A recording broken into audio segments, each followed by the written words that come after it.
பணம் அப்படின்னா ஒரு மோசமான விஷயம். இல்ல பணம் அப்படின்றது ஒரு ஆன்மீகத்திலிருந்து வெளியே இருக்கக்கூடிய விஷயம் அப்படின்னு பார்த்தேன். பணம் ஆன்மீகத்துக்குள்ள பொருந்தி போகும் அப்படின்றத நீங்க எப்படி உணர்ந்தீங்க? அத எப்படி இப்ப உணர்த்திக்கிட்டும் இருக்கீங்க?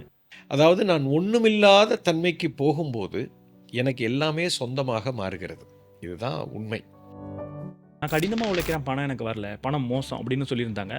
என்னோட வாழ்க்கையில பார்க்கும்போதும், நான் கடினமா உழைத்த தருணத்தில எனக்கு பணம் பெருசா வராமலயும் இருந்திருக்கு. ம். இப்போ எளிமையா எனக்கு பணம் வரதையும் நான் கவனிக்கிறேன். இதுக்கு பின்னாடி என்ன இருக்கு அப்படின்றது எனக்கு புரியல. கடினம்னு ஒண்ணு வந்துருச்சுனாலே, அப்ப நீங்க போடுற அந்த உழைப்ப நீங்க எதிர்க்கிறீங்கன்னு அர்த்தம். இந்த முரண்பாடு வந்தாலே என்ன ஆகும்னா, பிரபஞ்சம் இயற்கை சக்தி கன்ஃப்யூஸ் ஆயிடும். இவன் என்ன பண்றான்? ஒரு பக்கம் இவன் ஆசைப்படுறான். இப்ப இதே மாரி இன்னொருத்தர் நானும் இதே மாரி பண்ணா எனக்கு காசு வரும். அப்படின்னு நெனச்சு ஒருத்தர் பண்ணாருன்னா, அவருக்கு அது கடின உழைப்பு வராது.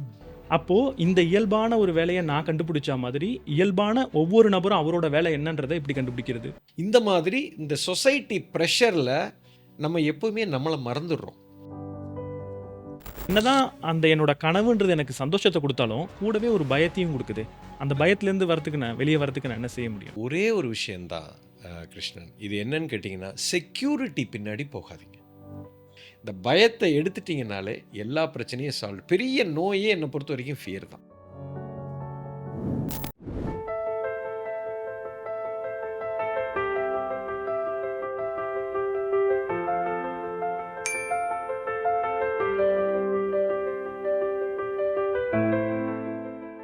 ஒரு மாபெரும் சிந்தனையாளர் எத்தன புத்தகம் எழுதினாலும், அந்த சிந்தனையாளர் இன்னும் எழுதப்பட முடியாத புத்தகமாவே இருக்கார்.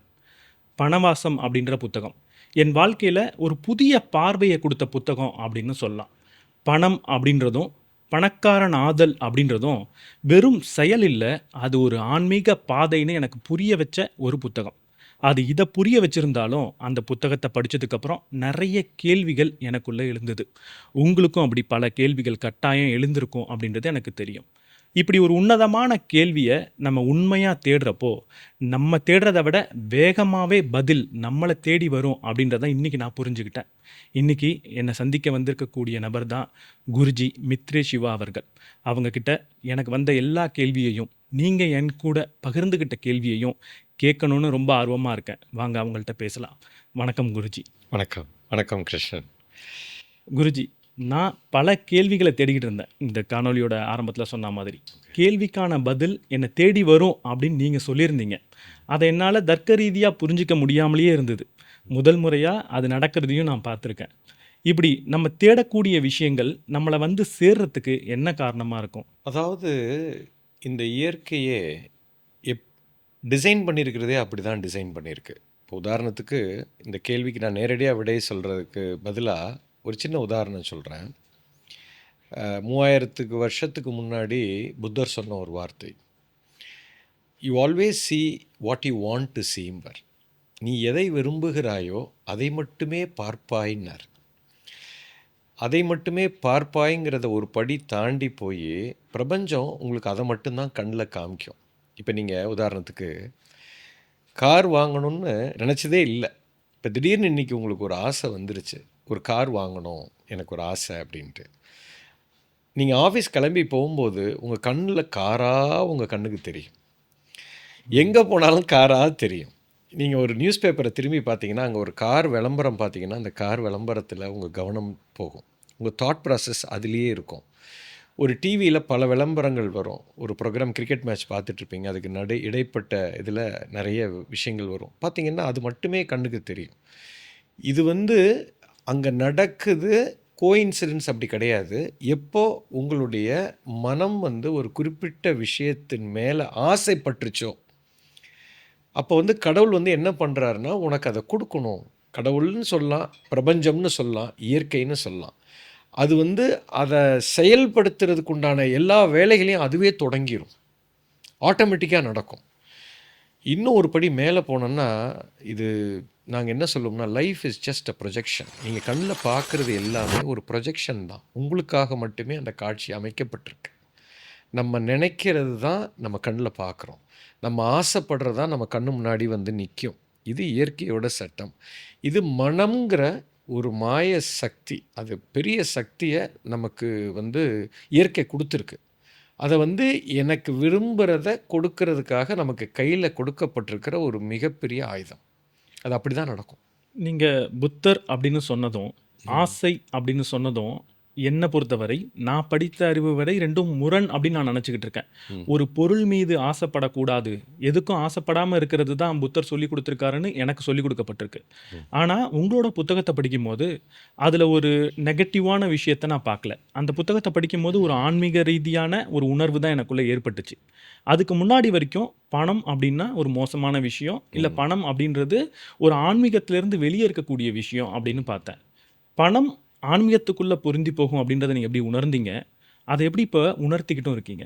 அதாவது இது எப்படின்னு கேட்டிங்கன்னா, புத்தர் சொன்ன ஆங்கிள் வந்து ஒரு ஒரு ஒரு கோணத்திலிருந்து அவர் பேசுறார். அதாவது இத ஒரு வரியில சொல்லணும்னா, 0 அண்ட் இன்ஃபினிட்டி 2மே ஒண்ணு தான். 0ங்கிறது ஒரு வட்டம் இங்கேருந்து ஆரம்பிக்குது. ஆரம்பிச்சு முழுசா போயி, நீங்க பாதியில நிக்க முடியாது. அது முழுசா முடிஞ்சு கடைசியில இன்ஃபினிட்டில வந்து முடியும். அதுவும் 0வும் ஒண்ணு தான் ஆக்சுவலா. இது 2 விதமான பாதை. அதாவது நான் வந்து என்ன 0 பண்ணிக்கிறது ஒரு பாதை. இது பாத் ஆஃப் நிர்வாணான்னு சொல்லுவாங்க. அந்த பேரெல்லாம் விட்டுருங்க. நான் அந்த பேரெல்லாம் பயன்படுத்தி நம்ம மக்கள குழப்ப விரும்பல. அதாவது நான் ஒண்ணுமில்லாத தன்மைக்கு போகும்போது, எனக்கு எல்லாமே சொந்தமாக மாறுகிறது. இதுதான் உண்மை. நான் முழுமையாக அடையும் போதும், எனக்கு ஒண்ணும் இல்லைங்கிறது புரியுது. இதுதான் உண்மை. ஸோ இதைத்தான் 0 அண்ட் இன்ஃபினிட்டியா நம்ம பார்க்குறோம். அதில புத்தர் போனது வந்து என்ன சொல்றாருன்னா, நீ வந்து அந்த முழுமையை அடையணும்னா, ஒண்ணும் இல்லாத தன்மைக்கு போ. அப்ப நீ எதையோ ஒண்ணு ஆசைப்பட்டுட்டேன்னா, அந்த ஆசைப்பட்ட விஷயம் உனக்கு கிடைக்கும். ஏன்னா, உனக்கு ஒரு சந்தோஷம் வேணுன்ட்டு நீ அத ஆசைப்படுற. அந்த விஷயம் உனக்கு வந்து, அந்த சந்தோஷத்த கொடுத்து, முடிச்சு அந்த விஷயத்த நீ கையில வாங்குற வரைக்கும் தான் உனக்கு அந்த எக்ஸைட்மெண்ட். அத வாங்கி முடிச்சதுக்கப்புறம் நீ அடுத்தது ஒண்ண தேடுவ. அது உனக்கு முடிஞ்சு போயிடும். திரும்ப அடுத்து தேடி தேடி போயி, உனக்குள்ள வந்து ஏமாற்றங்களும் வந்துக்கிட்டே இருக்கும். அதனால நீ ஆசைப்படாத. அப்படின்னு சொல்லும்போது, இது பெருமளவுல குறிப்பா நம்ம இந்தியா நாட்ல வந்து புத்திசம் பெருசா வளராம போனதுக்கு காரணம் வந்து, அவரு இது மாரி சொன்னதுனால தான். பட் இதுக்கு உள்ள ஒரு பெரிய உண்மை உட்கார்ந்து கொண்டு இருக்கு. இது என்னன்னா, இது இல்லாம போகும்போது, நான் ஒண்ணுமில்லாத தன்மைக்கு போகும்போது, நான் அப்பதான் முழுமையா எல்லாத்துக்கும் சொந்தமா மாறுறேங்கிற உண்மை வந்து, போற வரைக்கும் நமக்கு தெரியாது.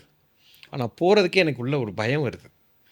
அப்போ நான் என்ன சொல்றேன், "நீ பாதைய 0 பண்ணாத. பாதைய முழுசா முடி. அப்போ உனக்கு என்னெல்லாம் தோணுதோ, அத நீ பாரு. பார்த்துக்கிட்டே இரு. உன் வாழ்க்கைய பாரு. பார்க்க, பார்க்க, பார்க்க உனக்குள்ள ஒரு பெரிய அனுபவம் உனக்குள்ள வர ஆரம்பிக்கும். அடுத்தது, அடுத்தது, அடுத்தது போய்க்கிட்டே போ. இது வந்து உனக்கு ஒரு பெரிய புரிதல குடுக்கும். ஒரு ஸ்டேஜில வந்து உனக்கு இது முழுமை அடையும்போது, அதுக்கப்புறம் என்ன பண்றதுன்னு தெரியாது.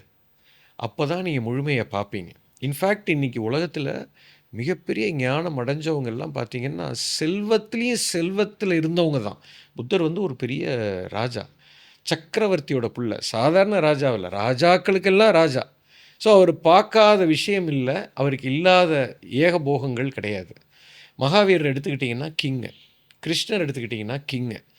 ஸோ இவங்க எல்லாமே முழுமை பாதையில போய் தான் அத அடைஞ்சாங்க. ஏன் நீங்க இன்னைக்கு இருக்கிற மாடர்ன் இதையே நீங்க எடுத்துக்கங்களேன். இன்னைக்கு பில் கேட்ஸ் இருக்காங்க. மிகப்பெரிய பணக்காரர். எல்லா பணத்தையும் சம்பாரிச்ச உடனே கடைசியில பார்த்தீங்கன்னா, அவங்க வந்து என்ஜிஓக்கு வந்துட்டாங்க. சம்பாரிச்ச பணத்தெல்லாம் திரும்ப மக்களுக்கு குடுக்கணுங்கிற ஒரு ஸ்டேஜுக்கு. வேற வழியே இல்ல. ஏன்னா, உங்களால சாட்டிஸ்ஃபேக்ஷன் வராது.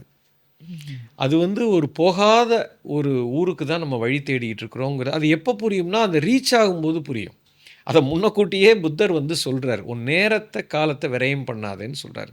அவர் சொன்னதுலயும் தப்பில்ல. மக்கள் நினைக்கிறதுலயும் தப்பில்ல. அதனால பெரும்பாலான 99% மக்கள் வந்து அத ஏத்துக்கிறதுக்கு தயாரா இல்ல. அப்படி இருக்கும்போது, நம்ம வந்து சரி அவங்களையும் நம்ம கூட்டிட்டு போகணுங்கிறதுக்காக, நீங்க வந்து அத அடையறதுக்கு உண்டான சூட்சுமத்த நம்ம சொல்லிக் குடுத்து, அவங்கள சீக்கிரமா அதில கொண்டு வர்ற பாதையில நம்ம இருக்கோம். ஸோ அதுதான் சூட்சுமம் ஆக்சுவலா. நீங்க சொன்னதுல ஒரு மிகப்பெரிய தெளிவு எனக்கு ஏற்பட்டிருக்கு. குதர்க்கமான ஒரு கேள்வி எப்பவுமே புத்தர பத்தி சொன்னா எழுப்பப்படும். எதற்கும் ஆசைப்படாதன்னு புத்தரே ஆசை ம். தான் பட்டிருக்காரு அப்படின்னு ஒரு கேள்வி நெறைய தடவ வரும். இதுக்கு பதிலே எனக்கு தெரிஞ்சதில்ல. ம். இப்ப நீங்க குடுத்த விளக்கத்திலிருந்து அதற்கான பதில் எனக்கு கிடைச்சிருக்கு. இன்னொரு தடவ நான் பல பல காணொளிகள்லயும் சொல்லியிருக்கேன். மார்க்கஸ் எரிலியஸ்னு ஒரு மிகப்பெரிய ராஜா. எப்படி அவர் இவ்வளவு எளிமையாக வாழ்கிறாரு அப்படின்றது எனக்கு புரிஞ்சதே கிடையாது இன்னி வரைக்கும். இன்றைக்கி அதுக்கான பதிலும் கிடச்சிருக்கு. இதை தாண்டி நீங்கள் இன்னொரு விஷயம் சொன்னீங்க. இப்போது அடுத்துன்னு போய் ஒரு இடத்துல என்னால் அனைத்தையும் பெறும்போது எனக்கு ஒரு ஆன்மீக ரீதியான நிம்மதி கிடைக்குது அப்படின்னு சொல்கிறீங்க. ஆனால் அடுத்து எனக்கு இன்னும் வேணும் அப்படின்னு ஆசைப்படுறப்போ அதுக்குள்ளே ஒரு வலி இருக்குது, அதுக்குள்ளே ஒரு வேதனையும் இருக்குது. நம்மள்ட்ட இன்னும் ஏதோ ஒன்று இல்லை அப்படின்ற ஒரு உணர்வு வருது. அந்த பாதையில் போகிறது அவ்வளவு கடினமானதாக இருக்குது. அதை கடினம்ங்கிறத விட நீங்கள் அதை ஒரு விழிப்புணர்வாக பார்க்க ஆரம்பிங்க. இப்போது இது ஒரு ப்ராசஸ் தான் இது. இதை நீங்கள் உன்னிப்பாக அதை விழிப்பாக நீங்கள் பார்க்க பார்க்க பார்க்க உங்களுக்கு அதில் ஒரு பெரிய ஞானத்தை கொடுக்கும். இப்போ ஒரு சின்னதாக உங்களுக்கு புரிகிற மாதிரி ஒரு உதாரணம் சொல்கிறேன். இப்போ எனக்கு ஒரு உணவு மேலே ரொம்ப பிடிச்சிருக்கு. சரி, எனக்கு இட்லி, மசால் தோசை இல்லை பிரியாணி எனக்கு ரொம்ப பிடிக்குது. அதே மாதிரி நிறைய ஃபுட்டு. ஆனால் எனக்கு பிடிக்கிற உணவு எனக்கு ஹெல்த்தியான உணவாக இருக்கிறதில்ல. பெரும்பாலும் மக்கள் அங்கே தான் மாட்டிக்கிறாங்க. இப்போ இந்த பிரியாணியையும் இந்த ஜங்க் ஃபுட்டையும் எனக்கு சாப்பிட்றதுக்கு அப்படி ஒரு ஈர்ப்பு எனக்குள்ளே வருது. ஆனால் அதை சாப்பிட்றதுக்கு நான் எடுத்துக்கிற நேரம் மேபி 15 மினிட்ஸ் 20 மினிட்ஸ். அந்த அரை மணி நேரம் சாப்பிட்டு முடித்து அடுத்த ஒரு 3.5 மணி நேரம் 4 மணி நேரம் என் உடம்பு ஒரு பெரிய ஒரு போராட்டத்துக்குள்ளே போகுது. எனக்கு வயிறு, என்னுடைய ஹெல்த்து. நீங்கள் அதை விழிப்பாக கவனிச்சிங்கன்னா எனக்குள்ளே ஒரு பெரிய அன்கம்ஃபர்ட்னஸ் வருது. பயங்கரமான ஒரு அன்கம்ஃபர்டபுளான ஒரு ஃபீல் வருது. இப்போ நான் ஒவ்வொரு வாட்டியும் என் நாக்கு கேட்குறதில் ஆசையில் தீவிரத்தில் நான் சாப்பிட்டுடுறேன். அந்த 20 நிமிஷம் சுகம் அடுத்த 4.5 மணி நேரம் எனக்கு ஒரு பெரிய பாதிப்பை கொடுக்குதுங்கிற நான் பார்த்துக்கிட்டே இருக்கேன். எனக்குள்ள விழிப்புணர்வு வந்துக்கிட்டே இருக்குது. இந்த விழிப்புணர்வை நான் அதிகப்படுத்துங்கன்னு சொல்வேன். நீ சாப்பிட்றத நிறுத்தாத, நீ சாப்பிடு. இந்த 4 மணி நேரம் உன் பாடியில் என்ன நடக்குதுங்கிறத நீ கொஞ்சம் வாட்ச் பண்ணிக்கிட்டே இரு. அது இப்போது நான் அதை ஒரு வேளை நிறுத்திட்டு ஒரு ஹெல்த்தியான ஃபுட்டை சாப்பிட்டுட்டு அந்த 4 மணி நேரம் நீங்கள் வாட்ச் பண்ணிங்கன்னா உடம்பு அவ்வளோ ஆனந்தமாக இருக்கும்.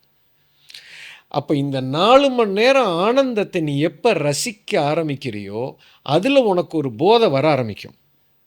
அந்த போதை அதை சாப்பிடணுங்கிற போதையை விட எப்போ ஜாஸ்தி ஆகுதோ ஆட்டோமேட்டிக்காக நீங்கள் அதை தூக்கி போட்டுருவீங்க. இதுதான் நீங்கள் மனதை ஜெயிக்கக்கூடிய ஒரு ரகசியம். அதே போல் ஒரு விஷயத்தை நம்ம ஆசைப்படும் போது அந்த ஆசையில் இருக்கிற தீவிரத்தில் தான் அதை தேடி ஓடுறோம். அதுக்கப்புறம் அதை வாங்கி அதை பயன்படுத்தி அதை தாண்டி போகும்போது ஒரு வழி வருது பார்த்தீங்களா? அந்த வழியை நம்ம விழிப்பாக பார்க்க மாட்டேங்கிறோம். அதில் ஒரு விழிப்புணர்வு வைக்கணும். அதை வைக்க என்ன ஆகும்னா, இது ஆசைப்பட்டு இது எனக்கு அதை நான் அனுபவித்து பார்த்து முடித்து இதை கையை விட்டு போகும்போது எனக்கு இவ்வளோ நாள் ஒரு வழி வருதுங்கிற விழிப்புணர்வு எனக்கு வந்துருச்சு அப்படின்னா, இதை தாண்டி போகும்போது எனக்கு அந்த பிளிஸ்ஸு கிடைக்கிது. அந்த பிளிஸ்ஸை நான் ரசிக்க ஆரம்பிச்சிட்டேன்னா அந்த பாசிட்டிவான விஷயத்தை நான் பார்க்க என்ன ஆகும்னா ஒரு பிரேக் பாயிண்ட் வரும். அப்போ நீங்கள் தூக்கி போட்டுருவீங்க. இது ஒரு ப்ராசஸ்ஸு. இதை விழிப்பாக ஒரு கவனத்தோடு நம்ம செஞ்சோம்னா தாண்டி போயிடலாம். விழிப்புணர்வுன்றதுக்கான ஒரு ரொம்ப எளிமையான, அதே நேரத்தில் ரொம்ப எனக்கு அதிகம் புரிந்த ஒரு விளக்கமாக இதுதான் இருக்குமோ குருஜி? இவ்வளோ பெரிய ஒரு விளக்கத்தை நான் இது வரைக்கும் பார்த்ததில்ல. விழிப்புணர்வுன்றதை பல இடங்களில் படிச்சிருக்கேன். எனக்கு அது புரிஞ்சதில்லை அப்படின்னு நான் இப்போ தெரிஞ்சுக்கிட்டேன். பணவாசத்தை பற்றி பேசுகிறதுனால, பணவாசத்தை படிக்கும்போது எனக்கும் ஒரு விஷயம் தோணுது. நீங்களும் சொல்லியிருந்தீங்க, கடுமையாக உழைக்கக்கூடிய நபருக்கு பணம் வராமல் போகலாம், சில பேர் எளிமையாகவே அதை ஈர்க்கவும் செய்யலான்னு சொன்னீங்க. இதை பல பேர் என்கிட்டையும் கேட்டிருந்தாங்க. நான் கடினமாக உழைக்கிறேன், பணம் எனக்கு வரல, பணம் மோசம் அப்படின்னு சொல்லியிருந்தாங்க. என்னோட வாழ்க்கையில் பார்க்கும்போதும் நான் கடினமாக உழைத்த தருணத்தில் எனக்கு பணம் பெருசாக வராமலையும் இருந்திருக்கு.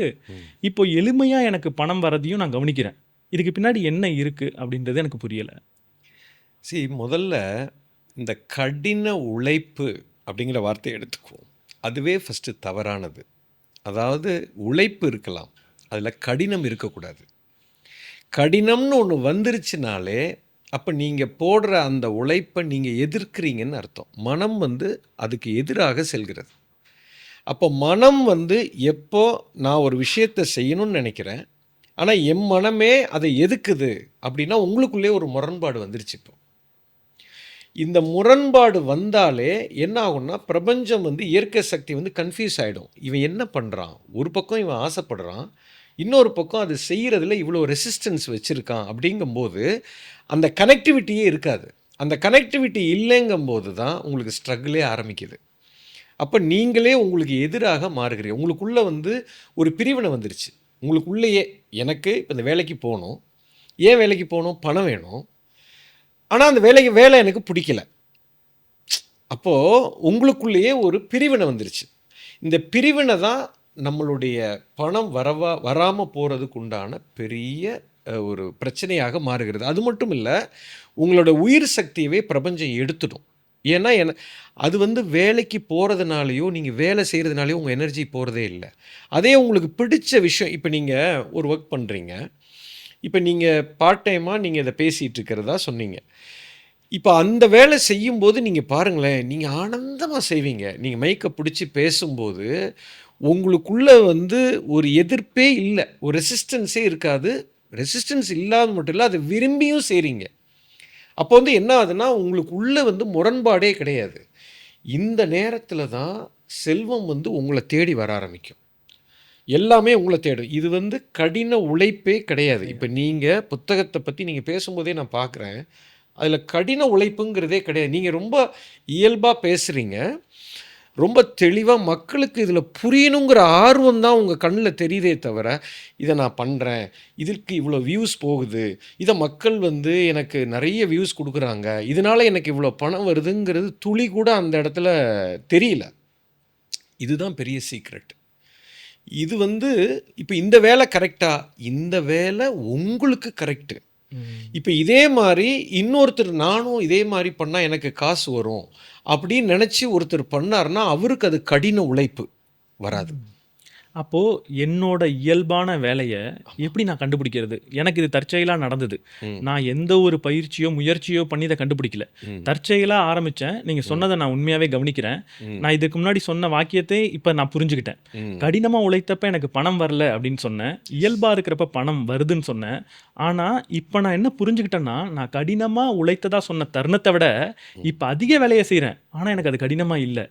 அப்போது இந்த இயல்பான ஒரு வேலையை நான் கண்டுபிடிச்ச மாதிரி இயல்பான ஒவ்வொரு நபரும் அவரோட வேலை என்னன்றதை எப்படி கண்டுபிடிக்கிறது? பிரமாதம்.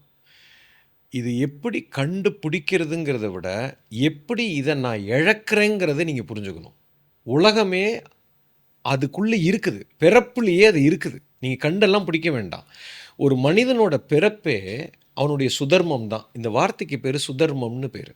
ஒவ்வொரு உயிரும் ஒரு காரணத்திற்காக படைக்கப்பட்டிருக்கு. அதாவது பிரபஞ்சத்தில் மொத்தம் 85 லட்சம் உயிரினங்கள் இருக்குன்னு சொல்கிறாங்க. ஒவ்வொரு உயிரினமும் இந்த இயற்கை வந்து படைச்சதுக்கு ஒரு காரணம் இருக்குது. எல்லாமே இன்டர் டிபெண்ட்னு சொல்கிறோம்.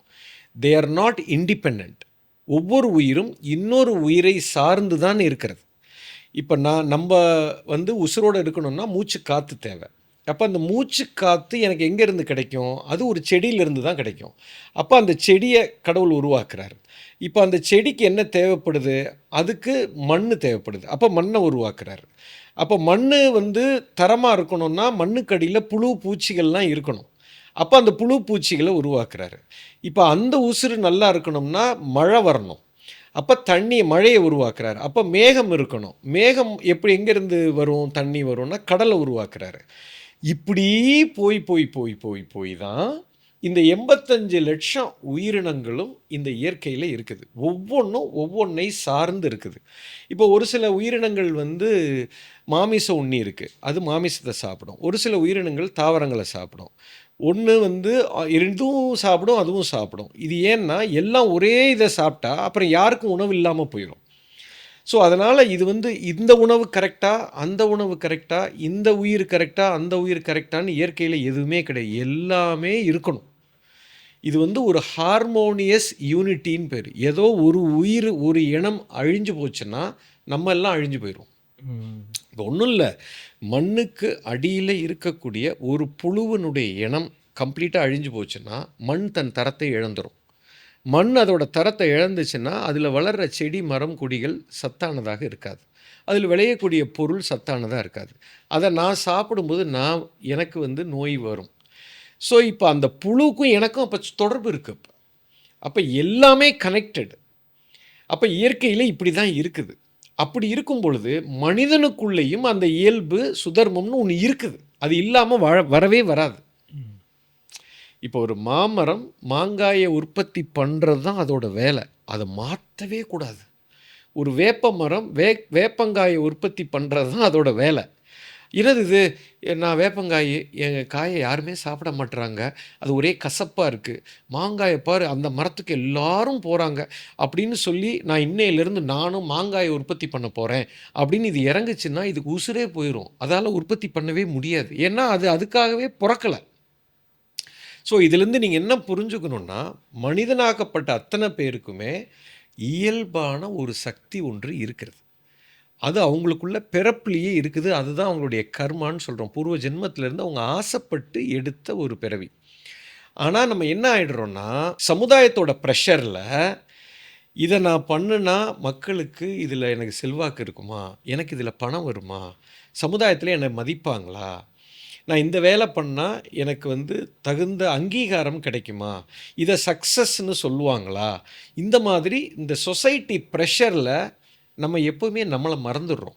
கம்ப்ளீட்டா. நான் டாக்டர் ஆகணும், நான் இன்ஜினியர் ஆகணும். இல்ல அப்பா, அம்மா வந்து ஒரு தொழில் பண்ணிட்டு இருப்பாங்க. அவங்க மருத்துவரா இருப்பாங்க.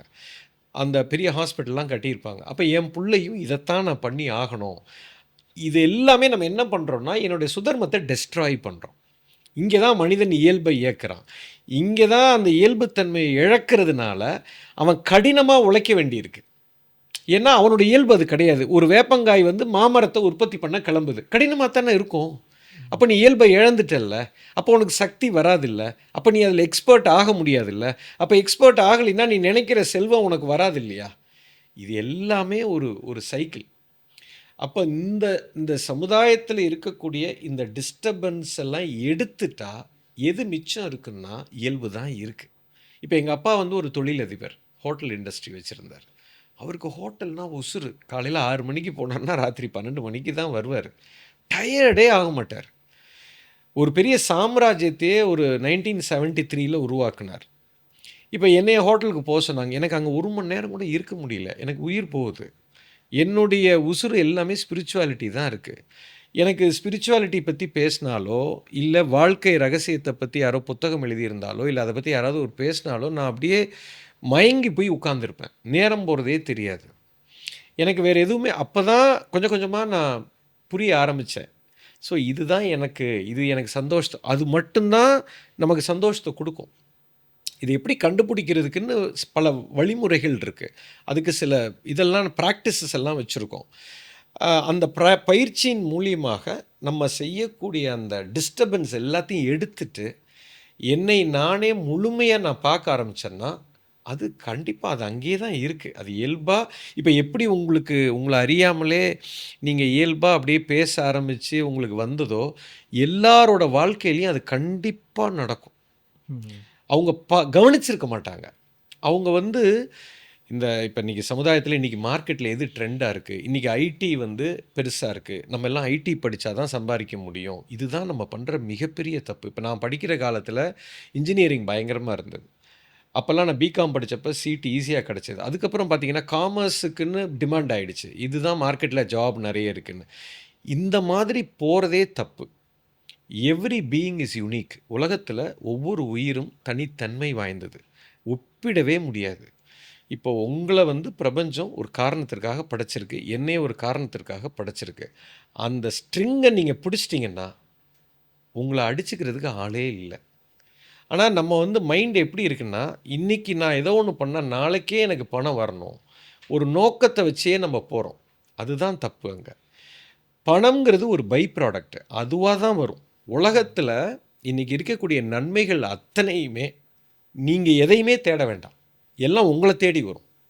இதுதான் இயற்கையோட சட்டம்.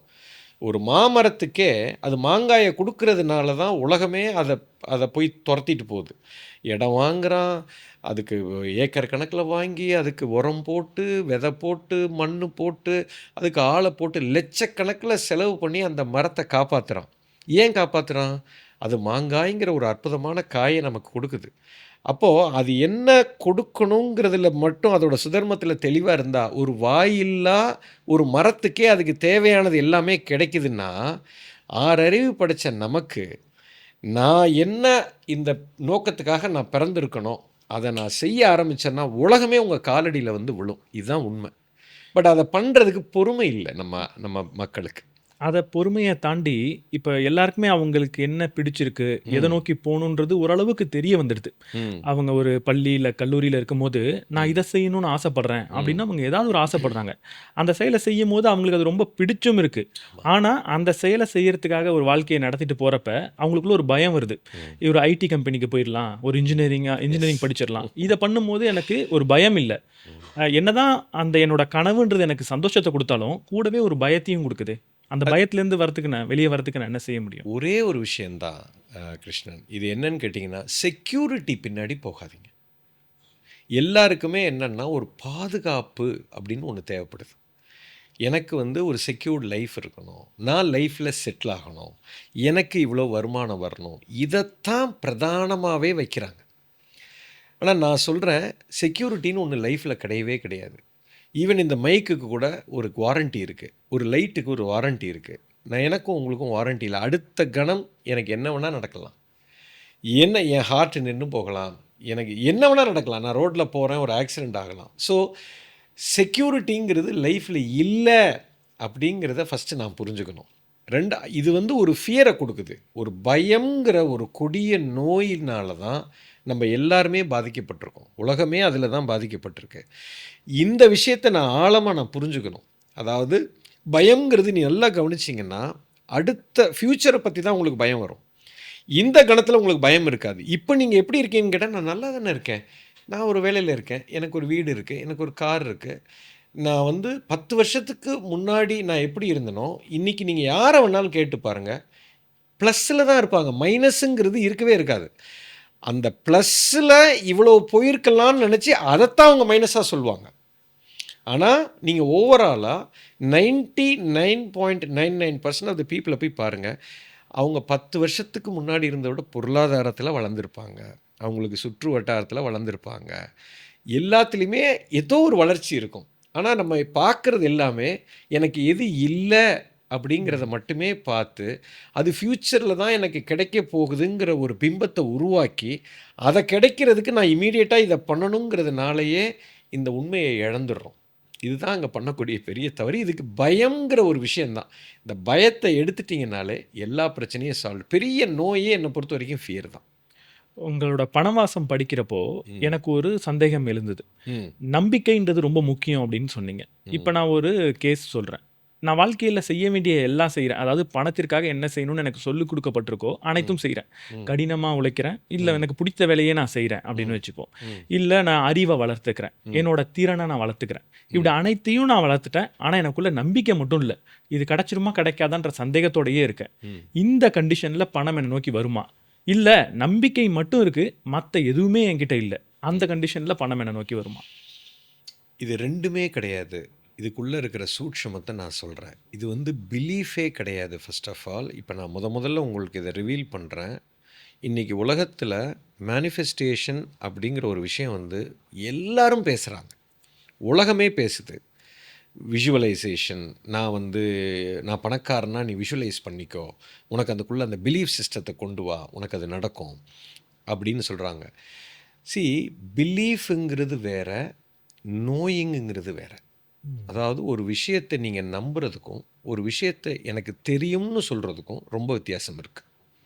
இப்போ ஒரு சின்ன உதாரணம். கடவுள் நம்பிக்கை உங்களுக்கு இருக்குதா? கடவுள் நம்பிக்கை இருக்குதா? ம். இருக்குது. இருக்குதா? எனக்கு கடவுள் நம்பிக்கைன்னு ஒரு நீங்க சொல்லக்கூடிய கடவுள் எதுன்றத பொறுத்து இருக்கு. இல்ல. அதாவது என்னோட கடவுள் நம்பிக்கைன்றது ஒரு வித்தியாசமானதா இருக்கு. ம். அது ஒரு சக்தியா இருக்கலாம். ஆ. இல்ல ஒரு வித்தியாசமா இருக்கலாம். எந்த ஒரு கரெக்ட். மதத்துக்குள்ளேயும் உட்படாத ஒரு நம்பிக்கை இருக்கு கரெக்ட். அப்படின்னு நான் வச்சுப்போம். மதத்துக்குள்ளேயே போல. கடவுள் நம்பிக்கை இருக்குது.